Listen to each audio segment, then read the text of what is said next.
Hey guys, how's it going? It's me, Chris again, and today we have a 2009 Volkswagen EOS Maintenance light reset.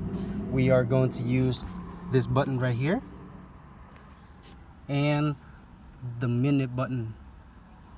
And we're going to be looking at that screen right there. Go ahead and turn on your car without starting. Actually, you know what? Turn on your car. You see this wrench right here is flashing. When I reset it, this wrench right here will disappear. Okay? Now what you do is turn off your car. Now go ahead and press this button right here. Okay, press and hold it and turn on your car, but don't start it. Turn on your car without starting, and then now you can go let go, and now press the minute button. Just press it once and you can see the wrench just disappear. And that's how we do it. Now go ahead and start your car.